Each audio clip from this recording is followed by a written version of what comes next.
You dare to challenge me in my domain? I seek only understanding. Then witness our power. Ethan Cole did not remember the moment the light took him. 1 second he was inside his small salvage ship, floating near the broken remains of an old satellite. The next second everything turned white, so bright that it felt like his eyes were burning. When he opened them again, he was not in his ship anymore. He was lying on a smooth silver floor that felt warm under his back. The air smelled clean, almost sweet, and soft blue lights moved across the curved walls like slow waves. Ethan sat up fast, his heart beating hard. Okay. This is not my ship, he whispered to himself. The room was huge, round, and too perfect. No wires, no screens, no buttons, just glowing lines in the walls and floor, like the whole place was alive.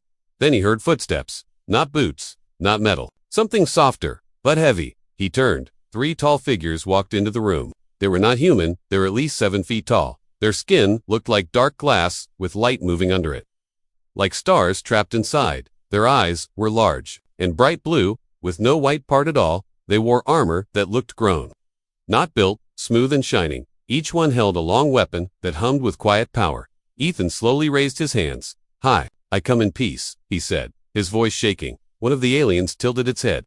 A soft sound came from a device on its chest, like a broken radio trying to tune in. Then a new voice filled the room, coming from the air itself. "Human, lifeform stable." Ethan blinked. "Oh good, a translator. That's nice. Love technology." The alien stepped aside suddenly, and someone else walked in. She was different.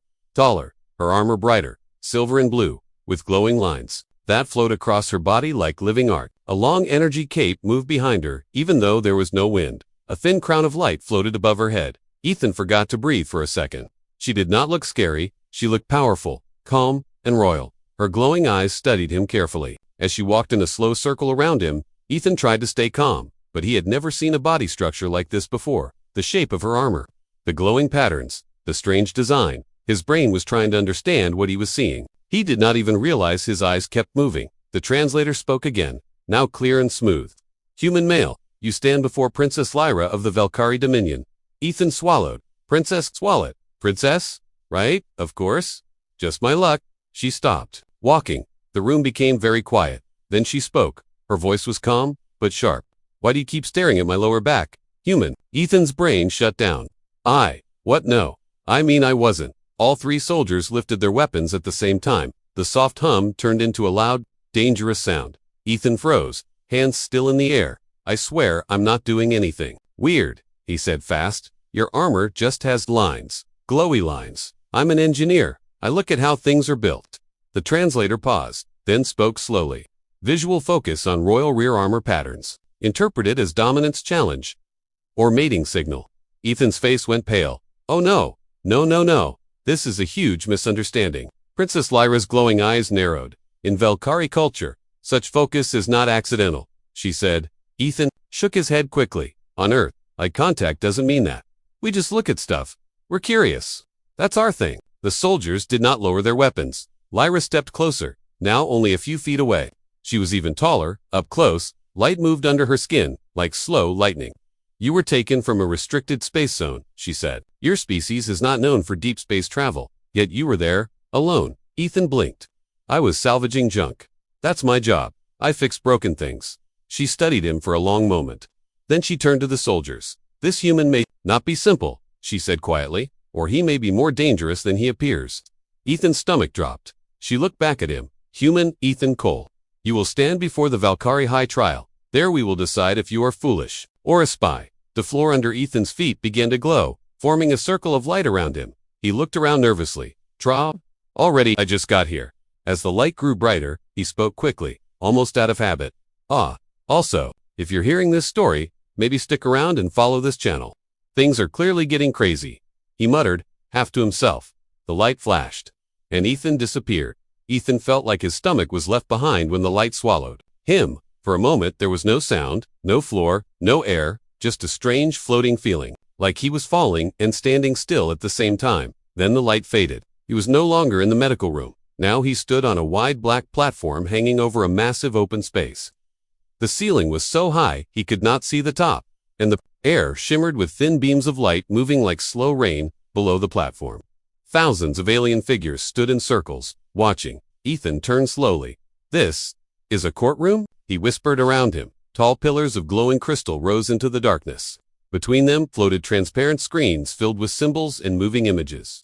Ships, stars, battle scenes, and strange maps flashed across them. In the center, on a raised throne of silver light, stood Princess Lyra. Her armor shone brighter than before, and a soft blue aura surrounded her, making her look less like a person and more like a living star. The three soldiers pushed Ethan forward. A voice filled the space, deep and powerful. Human specimen Ethan Cole stands before the Velkari High Trial. Ethan looked around, trying not to panic. Okay, deep breaths. Don't say anything stupid, he told himself. A tall alien with darker armor stepped forward from the shadows. This one had sharp lines of red light across his body. Humans are classified as a low-level species, the alien said. Short lifespan, weak bodies, slow ships, limited energy control. A murmur moved through the crowd below. Ethan swallowed, but stayed quiet. The alien continued. This human was found near restricted deep space ruins. This suggests either illegal travel or hidden ability. Princess Lyra raised one hand, and the murmurs stopped. We will test the human, she said calmly. If he fails, he is nothing. If he succeeds, we rethink what humans are. Ethan blinked. Test like school test or painful test? No one answered. The floor in front of him opened, and a floating sphere rose up, glowing with spinning symbols. Logic, challenge, the deep voice said. Images appeared in the air, alien machines, energy flows, broken circuits made of light. Velkari engineers failed to stabilize this ancient reactor, the voice said. It powers one of our outer colonies. Failure means the colony will lose atmosphere. Ethan stared at the hologram. The aliens waited, confident. This is not human technology, someone said from below. He will not understand. Ethan stepped closer, squinting. Okay, that's not a reactor core, he muttered. That's a feedback loop problem. Princess Lyra leaned forward slightly. Ethan pointed, forgetting he was on trial. Your energy is cycling too fast here. See this part? You're trying to force stability from the center. That's wrong. You stabilize from the outside layers first. Silence filled the chamber. He continued, speaking faster now. You don't fight the overload. You redirect it. Build a release path. Let the extra energy escape slowly. The floating sphere shifted, following his words. The energy lines changed, shape. A loud tone echoed. Across the hall. Solution. Valid, the deep voice announced. The crowd below stirred loudly. Now lights flickering across their bodies in shock. The red-lined alien stepped back, clearly surprised. Princess Lyra looked at Ethan differently now. Not with suspicion, but curiosity. You solved the Velkar engineering failure in moments, she said. How? Ethan shrugged. On Earth, things break all the time. We learn to fix stuff with what we have. Before she could speak again, a sharp alarm cut through the chamber. All the floating screens changed at once. Red symbols flashed everywhere. A new voice, full of urgency, echoed. Emergency alert. Emergency alert. Karth Void Fleet detected at system edge. The reaction was instant. The calm, powerful court turned into chaos. Officers began speaking rapidly, lights on their armor flashing fast. Ethan looked at the screens. Dark, jagged ships appeared on the displays, moving like a storm across space. Princess Lyra's glow dimmed slightly. How long? She asked. Hours at most, a commander answered. Our outer defense line is already falling. Ethan felt cold. This is war, he whispered. Lyra looked at him again, her bright eyes serious now. Trial suspended, she declared. The human stays under royal watch. The red-lined alien protested. Your Highness? He could still be a threat, she cut him off. Right now, the Karth are the threat. Another explosion appeared. On the screen, a Velkari station destroyed in seconds. Ethan stared at it, heart pounding. He was just a salvage engineer. Now he was standing in an alien empire's war room, and somehow, they were looking at him like he might matter. The great trial chamber no longer felt like a place of judgment. Now it felt like the center of a storm. Red light washed over the tall crystal pillars, and every floating screen showed the same terrifying image. Dark ships sliding through space like blades cutting through water. The Karth fleet. Ethan stood near the edge of the platform, staring up at the hologram above him. The ships did not look smooth like Velkari ships. They looked sharp, broken, and uneven, like giant pieces of metal forced together. Red energy pulsed between their cracks, like they were alive and angry. How many? Princess Lyra asked. Her voice was calm, but the air around her shimmered faster now. Showing stress, a commander answered. 40 main warships. Hundreds of strike craft. 1 Dread-class carrier confirmed. A quiet fear spread across the chamber. Ethan, did not know alien military ranks, but he knew one thing that sounded very bad. Another screen showed Valkyrie defense, ships firing long beams of blue light. The beams hit the Karth ships but did almost nothing. The red alien general from before turned to Lyra. Our shield lines will not hold. Your Highness, we must evacuate. The Capitarine Lyra's eyes stayed on the battle. If we abandon orbit, we lose the planet, she said. Ethan took a step closer to the hologram, squinting. He did not understand their symbols, but he understood movement, angles, and patterns. The Valkyrie ships were large, beautiful, and powerful, but slow to turn. The Karth ships moved in sharp lines, fast and unpredictable, like wolves around a herd. Ethan spoke before he could stop himself. Your ships are strong, but they're play-strong. The general turned sharply, red lights flashing. You speak out of turn, human. Ethan almost backed down, but another explosion filled the hologram. A Valkyrie cruiser broke apart in silence. He pointed at the display. There, attacking your shield edgers. Not the center, he said. Your formation is built to block a direct charge, but they're not charging straight. Lyra looked at him. Explain, she said. Ethan swallowed, heart racing. Okay, imagine you're holding a big shield in front of you. That's great if someone punches you in the face, but if they keep hitting your arms and legs, you get tired fast. Some officers looked confused, but Lyra kept listening. The Karth ships are fast. Ethan continued. They hit the sides. Then pull back before your big ships can turn. You're defending like this is an honor fight. They're fighting like hunters. The chamber grew quieter. The general said, Valkyrie battle. Formations have worked for centuries. Yeah, Ethan said. But have you fought them for centuries? Silence. Another alert flashed. Outer defense line destroyed. A voice reported. The hologram zoomed out, showing the Karth fleet breaking through the last line of defense. They were heading straight toward the planet. Now, Ethan felt small, very small, but his brain would not stop working. Your shields are strongest at the front, he said, thinking fast. So stop trying to face them. Head on. Let them think they're winning. Pull back your main fleet. That would expose the capital, the general snapped. Not if you hide the real defense, Ethan said. You've got asteroid fields, debris zones, right? Use them. Break your fleet into smaller groups. Make them chase you into tight space. Where big ships can't turn fast, Lyra's glowing eyes narrowed slightly. Continue, she said. Ethan pointed again. Their ships are built for attack. Speed, not defense. Stability. If they have to slow down, they lose their advantage. Then your heavy ships can hit them from cover. The officers began murmuring, now, running calculations on their screens. One said slowly, probability of success, 38%. That's higher than current projection. Another said, which is 12%. The general looked frustrated, but even he could see the numbers. Lyra stepped closer to Ethan. You learned war strategy on Earth, she asked. Ethan shook his head. No, I fix broken machines, but humans fight a lot. We learn weird tricks. Before anyone could respond, the largest Karth ship came into view on the hologram.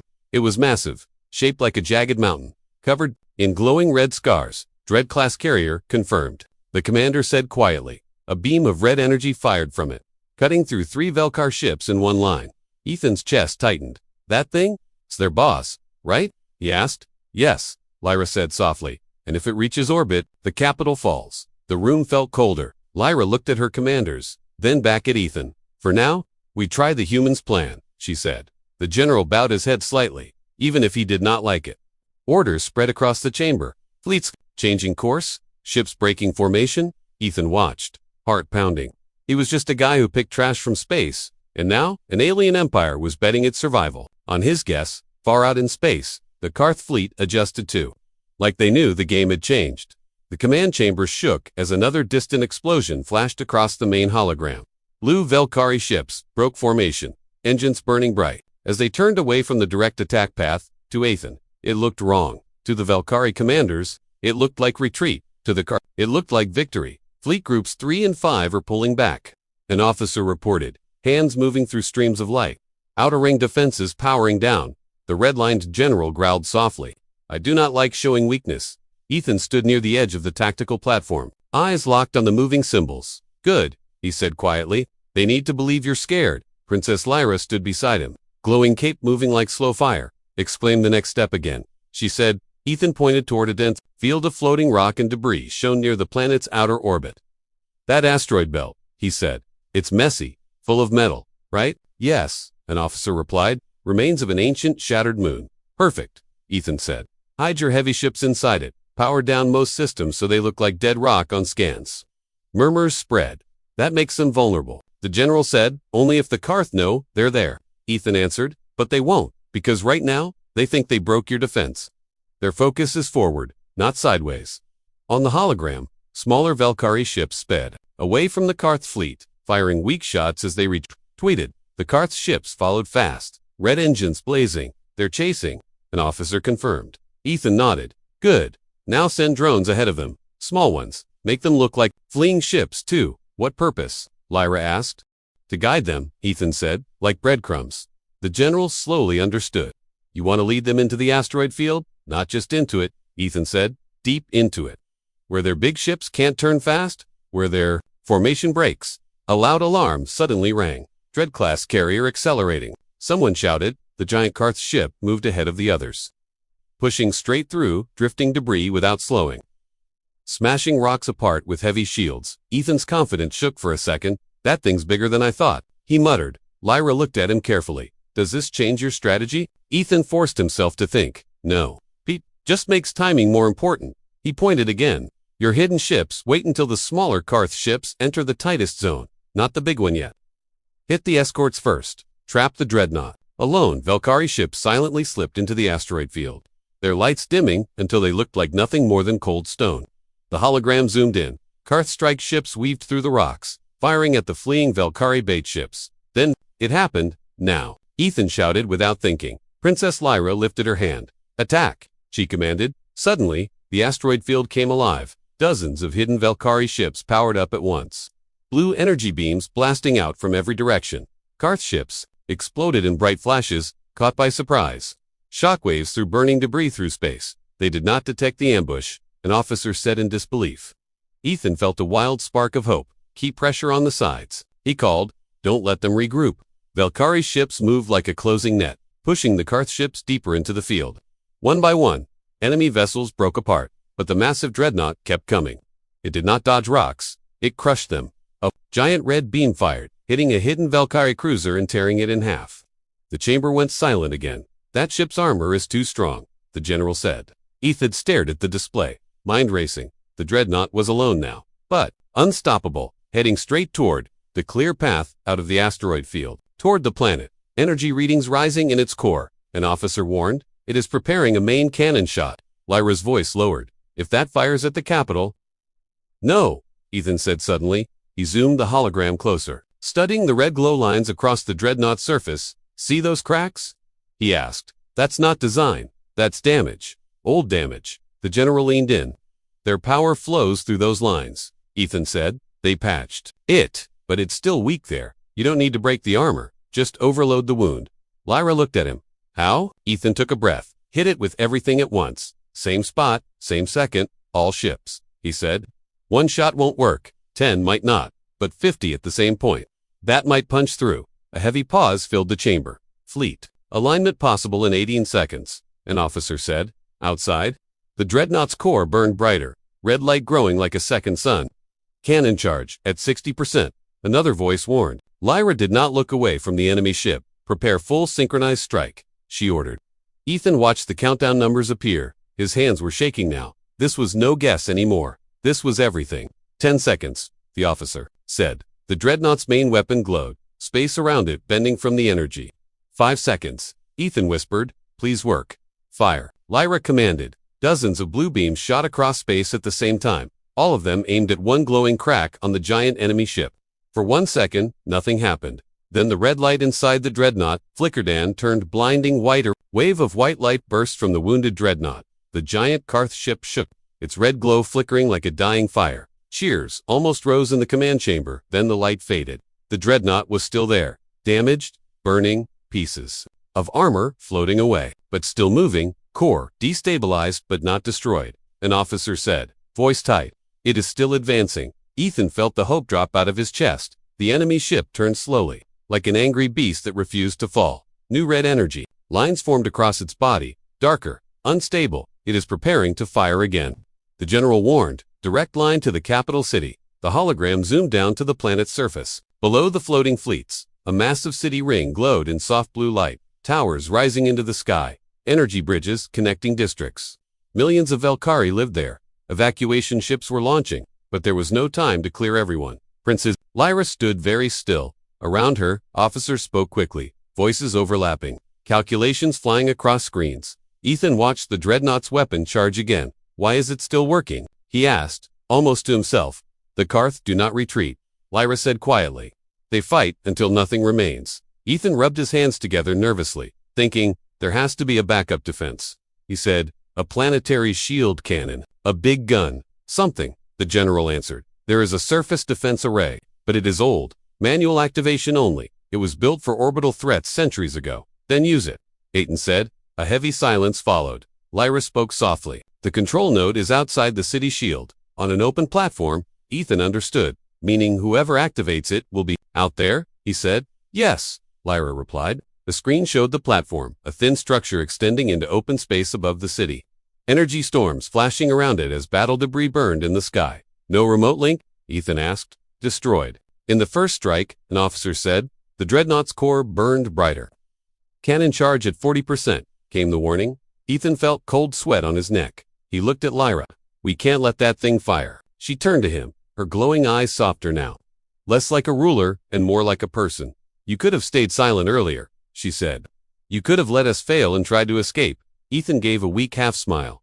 "Yeah, well, humans aren't great at minding our own business." For the first time, a faint glow curved differently along her face. Valkyrie version of a small smile. "Why help us?" she asked, voice low. Ethan thought for a moment. "When I was a kid," he said, "a storm hit my town. Everything broke. Power, roads, homes, people we didn't know came from other cities to help fix things. They didn't have to, but they did." He looked at the city below. "Someone helped Earth once too. A long time ago. We survived because of that. Guess it's our turn to return the favor." Lyra studied him like he was something new in the universe. "You are physically weak," she said softly, "yet your species continues to stand." "Yeah," Ethan said, "we're stubborn." An alarm cut through the moment. Cannon charge. At 60%, the platform outside the shield appeared again on the screen. Flashes of battle lit the sky around it. Ethan's stomach twisted. "I'll go," he said suddenly. Several officers turned in shock. "You are not trained for void exposure," the general said. Ethan shrugged nervously. "I've fixed broken machines in space. Remember, I've done spacewalks." Lyra looked at him, then at the screen. "No," she said. Ethan blinked. "No?" She stepped forward, light flowing brighter along her armor. "I am Valkyrie, Royal Guard trained," she said. "My armor is built for direct exposure. Yours is not." "Yeah, but you're the princess," Ethan said. "And this is my world," she answered calmly. Silence fell again. The dreadnought's weapon pulsed like a growing red sun. "Cannon charge at 75%? Lyra turned to a nearby console, summoning a sleek helmet of blue light around her head. "Guide me from here," she told Ethan. "You understand systems? You see patterns? We do not." Ethan felt his throat tighten. I might mess up," he said. She placed one glowing hand on his shoulder. "Light warm even through his clothes. Then we will face the mistake together," she said. A pathway of light opened in the chamber floor, leading to the launch corridor. Explosions flashed outside the distant windows as she walked toward it. Ethan hurried to the control station overlooking the city. The screen followed her as she stepped onto the outer platform. Below her, the entire planet turned slowly. Above her, the wounded Karth dreadnought aimed its burning weapon straight at the world, and Princess Lyra stood alone between it and everything behind her. Princess Lyra stepped onto the outer platform, and the shield barrier closed behind her. Now there was nothing between her and open space. The planet curved below, like a glowing ocean of light. And above her, the sky burned with war. Blue and red beams crossed the darkness. Ships exploding like silent stars. Inside the command chamber, Ethan gripped the control rail so hard his knuckles turned white. "Princess, can you hear me?" he asked into the link. Her voice came through .com, but slightly distorted by static. "I hear you." Human Ethan. Wind did not exist in space, but energy storms rolled across the platform. Waves of charged particles slamming into her armor. Sparks flashing around her like lightning. She walked forward slowly, boots locking to the metal surface with each step. The control node stood at the end of the platform, a tall ring of crystal structures spinning around a dark core. The defense cannon links through that node. A Valkyrie officer told Ethan, "Minor, energy alignment required." The dreadnought filled half the sky now. Its surface cracked and glowing like a volcano ready to erupt. Main cannon charge at 85%. The warning sounded. Ethan swallowed. "Okay, Lyra, see the rotating rings?" "Yes," she said, moving closer. Debris from a distant explosion flying past her like burning rain. You need to align the inner three to the brightest energy flow, he said, watching the readouts. They're out of sync.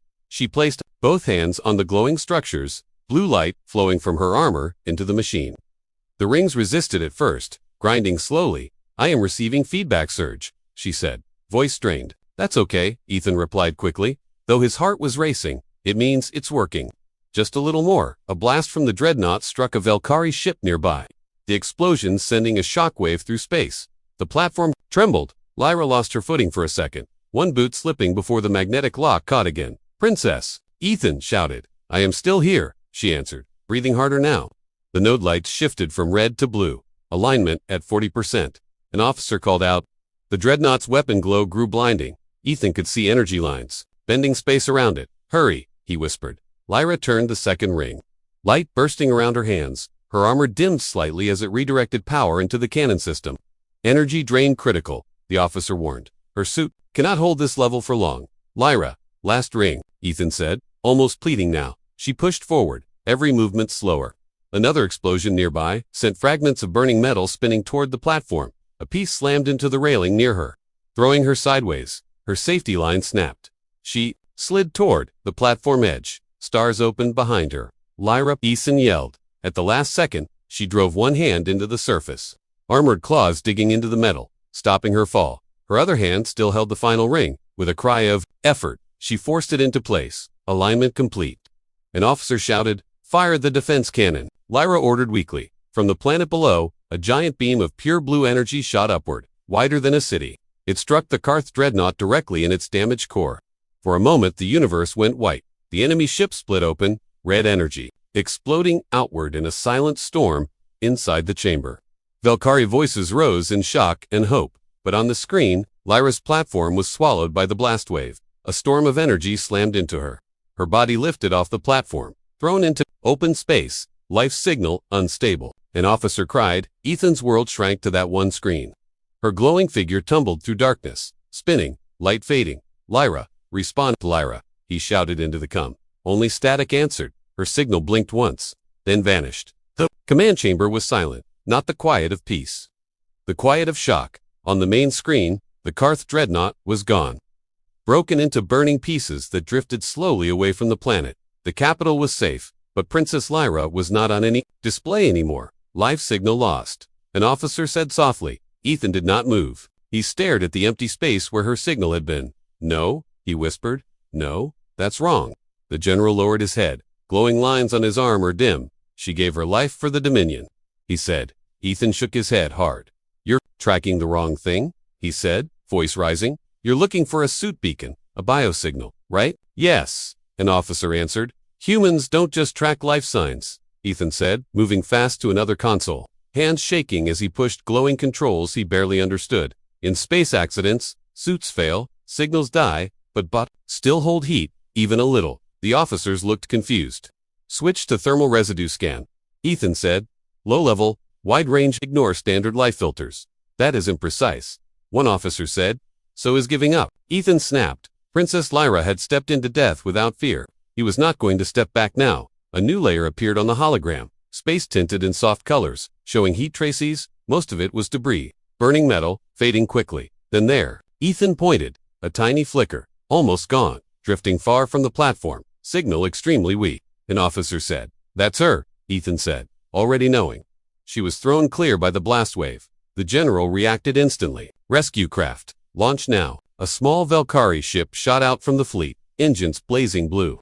Ethan watched every second like it was an hour. The heat signal faded. Faded. Come on, he whispered. Come on, don't you quit now. The rescue ship reached the drifting shape, mechanical arms extended, catching her carefully. For a moment, nothing happened.